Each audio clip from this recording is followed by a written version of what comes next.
చూసారా నేను ఒక బుజ్జి బేబీని తీసుకుని వచ్చాను, తిని తమ్ముడు అనమాట వీడు. సో నిన్నే డెలివరీ చేసాము. ఈ baby weight 2.2 kgs. So weight అనేది కొంచెం తక్కువ. ఈ బేబీ తన మదర్ కడుపులో ఉన్నప్పుడే ఐయూజీఆర్తో డయాగ్నోజ్ అయ్యారు. ఐయూజీఆర్ అంటే ఇంట్రా యూట్రైన్ గ్రోత్ రెస్ట్రిక్షన్. అంటే కడుపులో ఉన్నప్పుడే గ్రోత్ అన్నది ఇంకా మరి ప్రోగ్రెస్ అవ్వదన్నమాట. గ్రోత్ రెస్ట్రిక్ట్ అయిపోతూ ఉంటుంది, తగ్గదు. అంటే వెయిట్ కొంచెం తక్కువ ఉంటుంది ఆ బేబీ.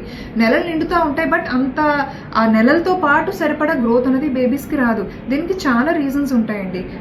ఫస్ట్ ప్రెగ్నెన్సీలో ఐయూజీఆర్ ఉన్నట్లయితే సెకండ్ ప్రెగ్నెన్సీలో కూడా ఐయూజీఆర్ వచ్చే అవకాశం ఉంటుంది. ఈ బేబీ 1.9 kgs పుట్టింది. సో సెకండ్ ప్రెగ్నెన్సీలో కూడా తనకి ఇది రిపీట్ అయింది. ఒక్కొక్కసారి మాయ దగ్గర కొన్ని అంటే ప్లసెంటా దగ్గర కొన్ని ప్రాబ్లమ్స్ ఉంటాయి. అంటే మదర్ నుంచి బేబీకి ప్లసెంటా దగ్గర బ్లడ్ సప్లై అనేది కరెక్ట్గా లేకపోవడం వల్ల బేబీ గ్రోత్ అనేది కరెక్ట్గా ఉండదు అనమాట.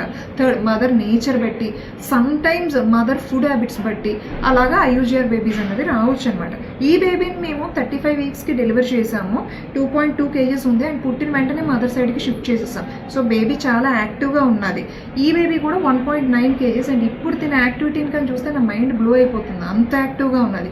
ఫస్ట్ పేషెంట్స్ అందరికీ ఐయూజీఆర్ అనగానే భయం అన్నది మొదలవుతుంది.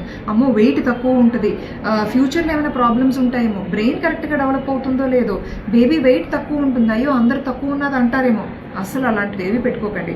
ఈ బేబీ 2.2 kgs ఉన్నదా చక్కగా వెయిట్ గెయిన్ అయిపోతుంది, చక్కగా ఫీడ్ అది కూడా తీసుకుంటుంది. అండ్ ఈ బేబీ తెలివితేటలు, ఈ అమ్మాయి తెలివితేటలు కానీ చూసినట్లయితే సో ఐయూజీఆర్ బేబీస్ చాలా యాక్టివ్గా ఉంటారు. ఎందుకంటే పొట్టలో ఉన్న వాళ్ళు చాలా ఛాలెంజెస్ ఫేస్ చేసి వస్తారు. సో క్రోనిక్గా అలా వాళ్ళ స్ట్రెస్ నుంచి బయటకు రావడం వల్ల వాళ్ళు ఇంకా గట్టిగా ఉంటారు. సో ఈసారి మీ డాక్టర్ ఎప్పుడైనా ఐయూజీఆర్ అన్నప్పుడు కంగారు పడకండి.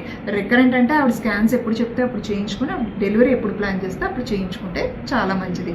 ఇప్పుడు చక్కగా మదర్ అండ్ బేబీ హెల్దీగా ఉన్నారు. మీ తమ్ముడు నచ్చాడా నీకు? సో ఇద్దరు చాలా చక్కగా ఉన్నారు. Hope this helps. Thank you.